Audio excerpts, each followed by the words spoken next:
The showroom smelled like new rubber and fresh paint, and the August heat made everything shimmer through the plate glass windows.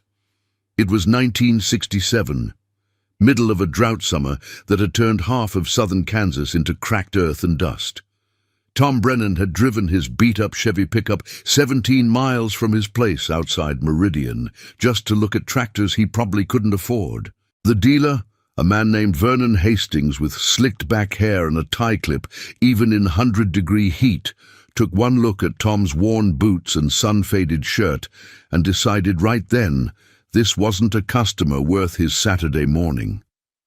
Tom was 32 that summer, lean as fence wire, with hands that told the story of every rock he'd pulled from a field and every engine he'd coaxed back to life with nothing but stubbornness and borrowed parts. He farmed 420 acres his grandfather had broken with mules back in 1909, land that rolled gentle along Blackjack Creek, where the cottonwoods still grew thick enough to offer shade when the sun turned vicious. He ran wheat, mostly, some Milo, kept a dozen head of Hereford cows more out of habit than profit, and he did it all with equipment that other farmers had already traded away or left to rust behind their barns. His main tractor was a 1949 Farmall M, red paint faded to pink in places, with a wide front end and enough hours on the engine that the serial number plate had worn smooth. Tom's father had bought it used in '53, and Tom had learned to drive it when he was 8 years old, standing between his father's knees on the seat, small hands gripping the steering wheel while his father worked the clutch and throttle. That tractor had ploughed every acre of the Brennan place for 18 years, pulled every wagon, powered every belt. And Tom knew its quirks the way some men knew their wives, knew exactly how much choke it needed on cold mornings, knew which cylinder liked to miss when the timing drifted. But standing in that implement dealership showroom, looking at the new John Deere 4020 gleaming under the fluorescent lights, green and yellow paint so bright it almost hurt to look at, Tom felt something he didn't much like feeling. He felt small, behind, old-fashioned in a world that was racing forward whether he kept up or not. Vernon Hastings finally wandered over, hands in his pockets, smile that didn't quite reach his eyes. "Help you with something?" Tom nodded toward the 4020. "Like to know what you're asking for, one of those." Vernon's smile widened just a fraction. "That's a serious machine. 95 horsepower, power steering, 8-speed transmission, hydraulic remote valves. That's the future of farming right there." He paused. "We're asking 4,800, but for a serious buyer I might find some room." Tom did the math in his head, compared it to what he had in savings, what the wheat had brought in July, what he still owed the bank on his land note. The numbers didn't work, not even close, but he asked anyway, "What would you give me on trade for my Farmall?" Vernon's expression changed, got a little harder around the edges. "Which Farmall?" "M, 1949 model. Runs good. New clutch last spring. Rebuilt the carburetor myself 2 years back." Vernon actually laughed, short and sharp. "A 49M? Hell, friend, that thing's old enough to vote. I couldn't give you more than 200 for it. And that's only if I'm feeling generous. Probably end up scrapping it for parts." The showroom had gone quiet. 2 other men browsing near the implement section had stopped to listen, and Tom could feel their eyes on him, could feel the judgment in the silence. 200, Tom said slowly. Not a question, just letting the number sit in the air between them. "That's charity," Vernon said, warming to his subject now, playing to his audience. "Nobody wants those old M's anymore. They're slow, they're small, they're obsolete. You're probably burning more in repairs every year than that tractor's worth." He leaned against the 4020's rear tire, getting comfortable. "Smart farmers are upgrading, getting equipment that can cover ground, that can make them profitable. Guys still running that old Farmall International junk?" He let the sentence hang, shrugged. "Well, that's why half the small operators are selling out." Tom felt heat rise in his chest, but kept his voice level. "That tractor's pulled every pound of wheat I've grown for 14 years. And that's exactly my point, Vernon said. You're working twice as hard to grow half as much. This machine here, you could cut your field time in half, pull a bigger plough, cover more acres. That's how the successful operations are doing it now. He spread his hands. But hey, if you want to keep nursing that old relic along, that's your business. Just don't come crying when you can't compete anymore. One of the other men in the showroom, someone Tom didn't recognize, actually chuckled at that.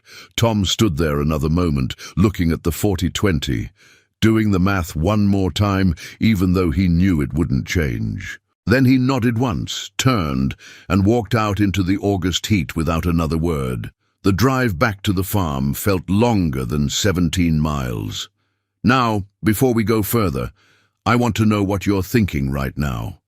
Would you have bitten your tongue like Tom did?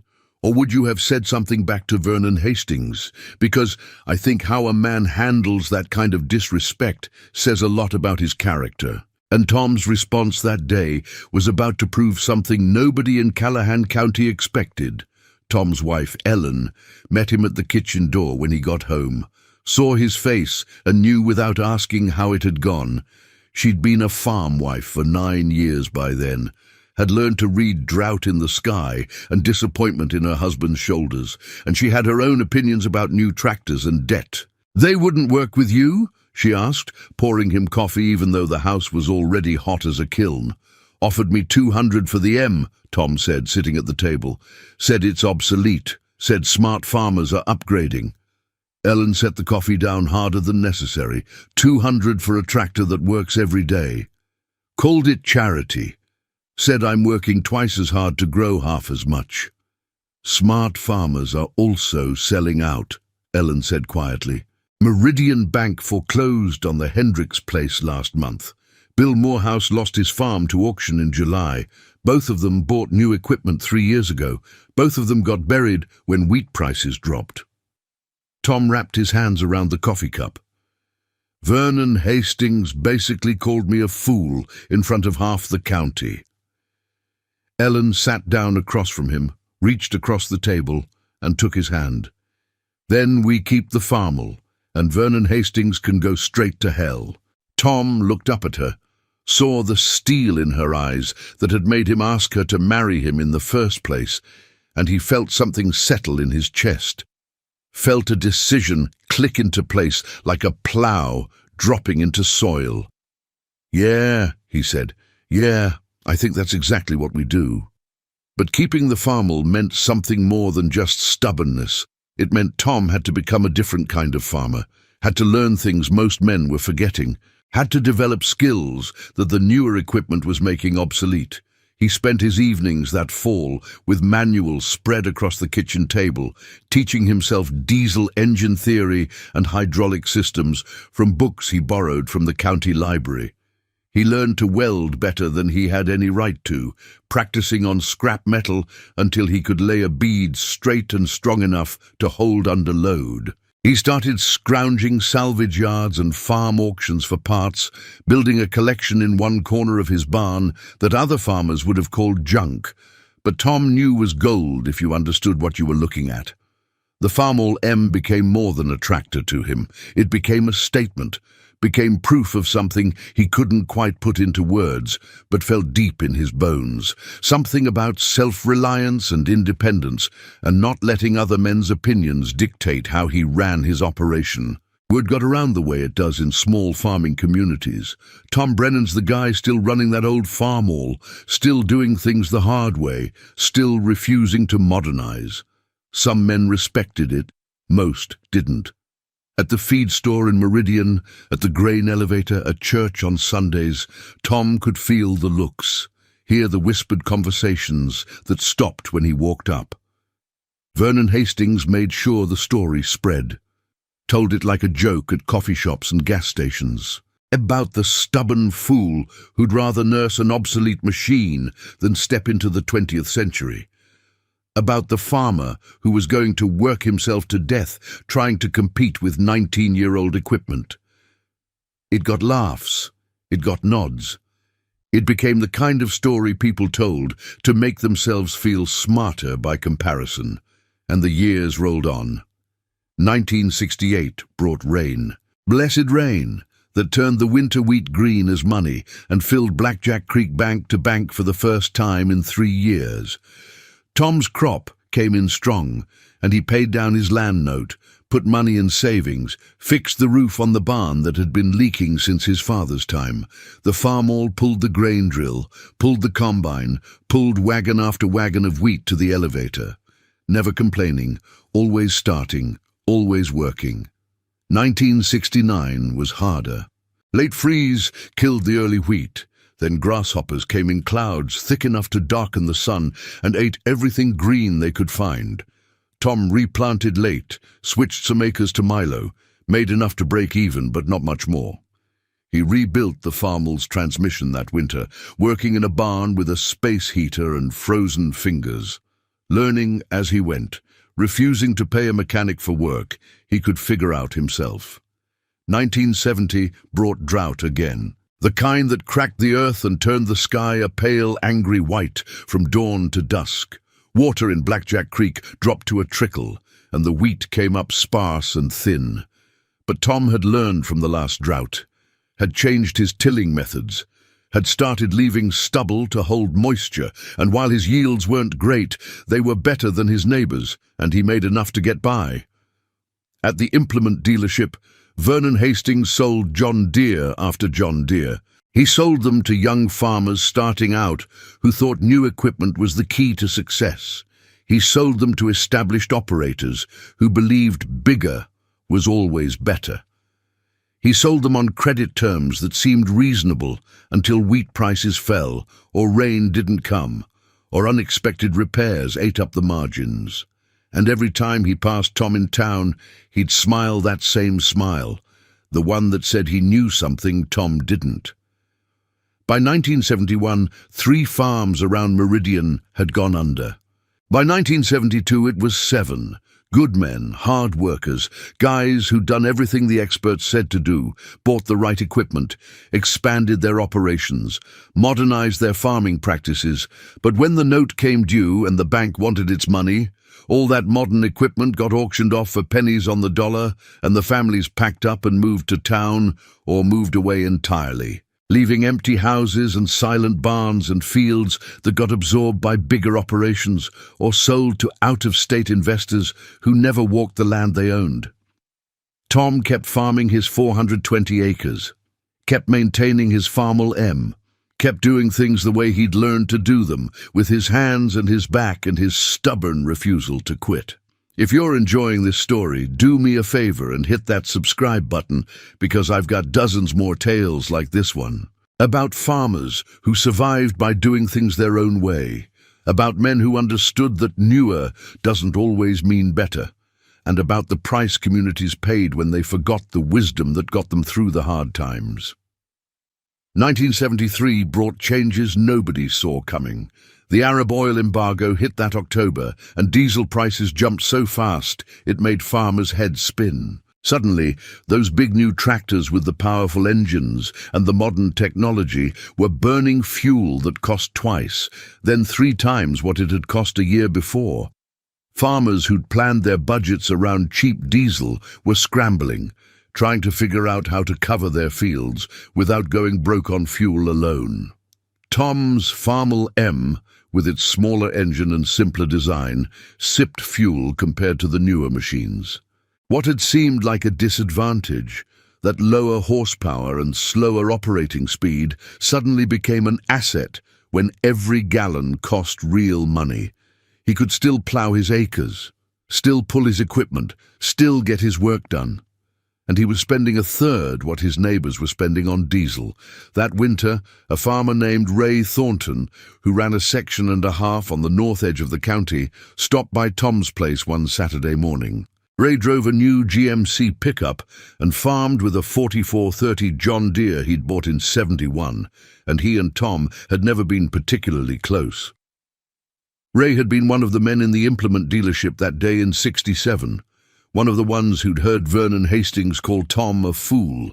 Tom was in the barn, working on the Farmall's brakes when Ray pulled up. He came out wiping grease off his hands, waited while Ray got out of the truck and stood there looking uncomfortable. Help you with something, Ray? Ray cleared his throat. I'm going to sell out, told my wife this morning. Can't make the numbers work anymore. Equipment payments, land payments, fuel costs, everything just piled up too high. Tom didn't say anything, just waited. Thing is, Ray continued, I remember what Vernon Hastings said to you that day. Remember you walking out of there. Most of us thought you were done for. Thought you'd be selling inside 2 years. He looked at the barn, at the Farmall visible through the open door, at the farm that was still operating, while his was about to end. Guess you were the smart one after all. Tom shifted his weight. I'm sorry about your place, Ray, that's hard. Yeah, Ray kicked at a dirt clod. I just wanted to say, I was wrong about you. A lot of us were. After Ray left, Tom went back to working on the brakes, but his hands were shaking slightly, and it wasn't from the cold. 1974, 1975, 1976. The years kept turning. Fuel prices stayed high. Wheat prices bounced around. Rain came or didn't. Tom kept farming. The farm all passed 3,000 hours, then 4,000, then 5. Tom rebuilt the engine in the winter of 76, bored the cylinders, installed new pistons and rings, timing gears, bearings, gaskets, everything that moved or sealed or wore. He did it himself over the course of 3 months, learning from manuals and trial and error, taking photographs as he disassembled so he'd remember how everything went back together. When he fired it up that spring, the engine ran smoother than it had in 20 years, purred like it was grateful for the attention, and Tom stood there in the barn, listening to it idle, and felt something close to love for that machine, felt connected to it in a way he couldn't quite explain to anyone who hadn't spent 1,000 hours keeping something alive through knowledge and sweat. More farms sold, more families left. The mercantile in Meridian closed in 75. The grain elevator consolidated with 1-2 counties over in 76. The county fair that had run every September since 1907 got cancelled in 77 for lack of participation. The community was shrinking, drying up, blowing away like topsoil in a dust storm. But Tom's farm endured. By 1977, 10 years after Vernon Hastings had called him a fool and offered him $200 for his obsolete tractor, Tom Brennan owned his land outright. Every acre paid for, every note cleared. He'd made the final payment to Meridian Bank in July, and the county clerk had filed the satisfaction of mortgage on July 22nd. And that piece of paper meant more to Tom than any trophy or award could have meant. He was 42 years old. His Farmall was 28. They were both still working. Ellen threw him a small party, just a few close friends and neighbors who'd also survived the decade.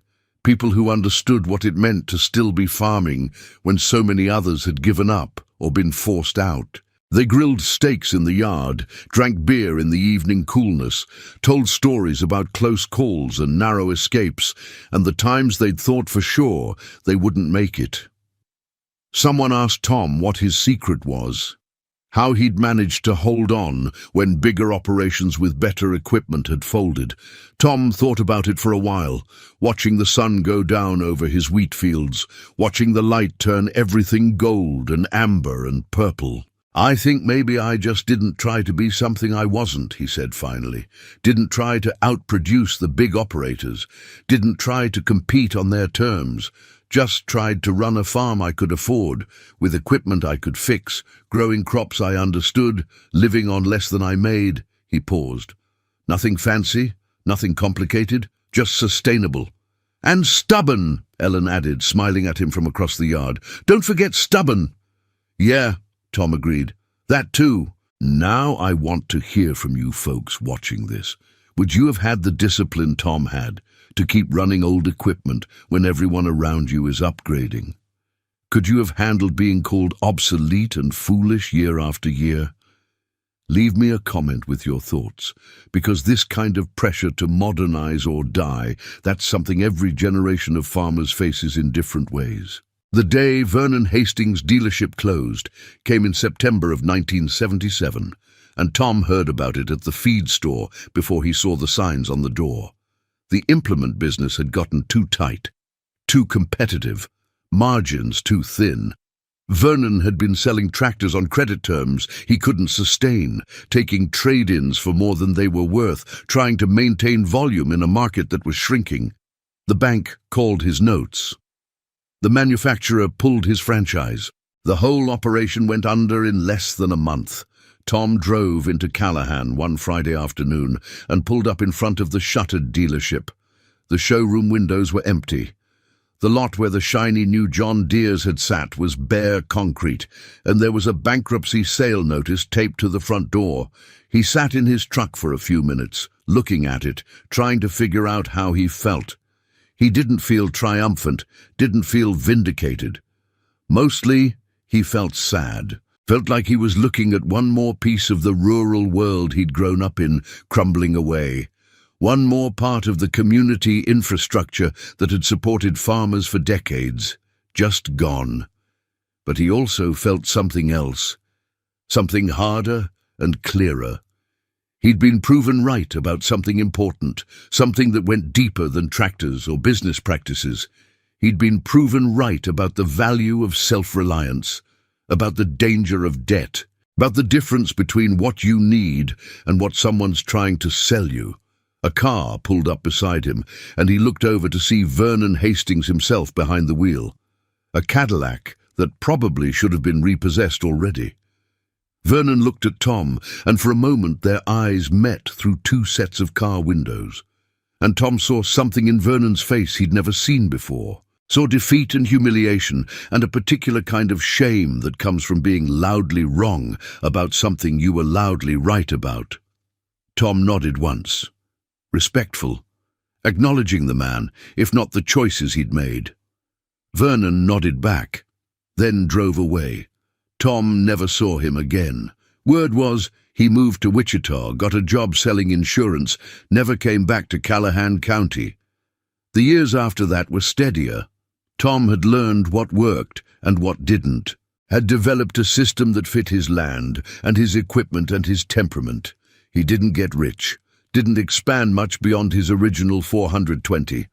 But he made a living, raised two kids who both went to college, kept his marriage strong, stayed in his community, and farmed the land his grandfather had broken with mules back when the century was new.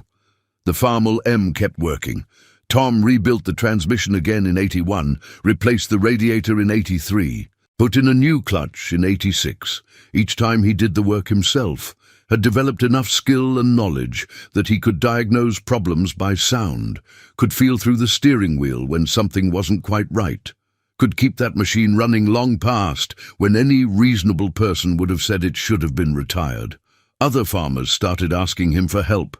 Young guys who'd bought used equipment cheap and couldn't afford mechanic rates.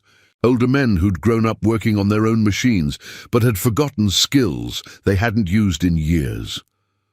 Tom developed a reputation as someone who could fix damn near anything, who understood the old equipment, who had parts stashed away and knowledge stored up and patience enough to figure out problems that would have made other men quit.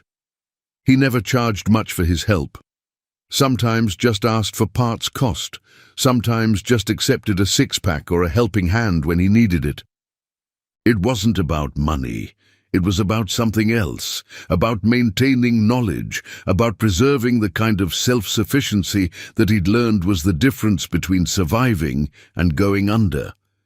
By the mid-80s, Tom's operation had become something of an anomaly, a working museum, a farm that ran on principles most people thought had died with the Great Depression. But it worked, year after year, season after season.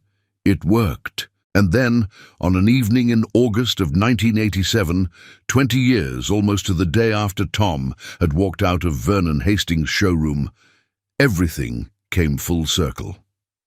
Tom was finishing up his second cutting of alfalfa, maybe an hour of daylight left, when he saw the truck coming down his road, a new Ford F-250, moving fast, dust trailing behind it like a brown ribbon. It pulled up to the barn, and a man got out. Mid-30s, clean clothes, expensive boots. Tom didn't recognize him. "You Tom Brennan?" the man called out. "I am." The man walked over, extended his hand. "Name's Michael Hastings. Vernon Hastings was my father." Tom shook his hand, felt the pieces clicking together. "I know who your father was," Tom said carefully. Michael nodded. "I figured. Dad passed away last month. Heart attack.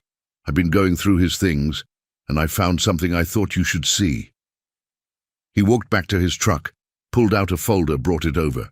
Inside was a photocopy of a ledger, dated entries from 1967 through 1977, names of customers, tractors sold, payment schedules, and beside each name, a handwritten note about status.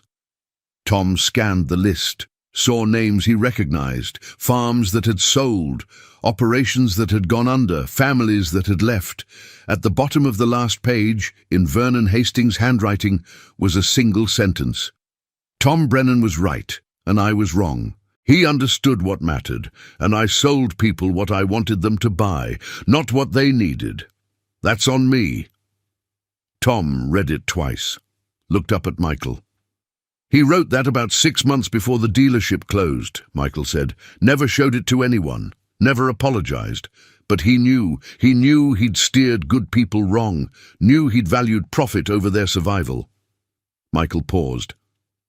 "I'm not asking you to forgive him. I just thought you should know that he figured it out eventually. That he understood what you understood, just too late to do anything about it." Tom folded the paper carefully, handed it back. "Appreciate you bringing this by," he said. "That took character." "Dad made a lot of mistakes," Michael said. "But he taught me one thing worth knowing. He taught me what not to do." They stood there for a moment in the evening light, two men connected by history and choices and the long shadow of consequence. Then Michael got back in his truck and drove away. Tom walked back to the barn where the Farmall M sat waiting. Red paint faded and worn, but engine ready, always ready. He climbed up into the seat. Sat there for a minute, hands on the wheel, thinking about 20 years and all the farms that had come and gone and all the men who'd made different choices. Then he turned the key. The engine fired up, smooth and strong, just like it always did. And Tom Brennan went back to work. Now, if you appreciated this story, make sure you hit that subscribe button and share your thoughts in the comments. Have you ever been underestimated, only to prove everyone wrong? Have you ever held on to something everyone said was worthless and had it save you in the end? Let me know. And stick around because we've got more stories from the heartland coming your way. Stories about the people who built this country 1 acre at a time. Stories about the ones who understood that sometimes the old ways aren't old, they're just proven.